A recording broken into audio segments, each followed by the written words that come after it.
أقول للجميع أننا سندفن شهدائنا هذا المساء برفح، بغزة، بكل فلسطين،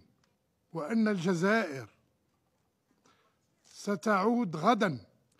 باسم الأمة العربية وباسم الأمة الإسلامية وباسم أحرار العالم، ومعنا أرواح الآلاف من الأبرياء التي أزهقها المحتل الإسرائيلي من دون حساب ولا عقاب. ستعود الجزائر لتدق أبواب مجلس الأمن مرة أخرى وتطالب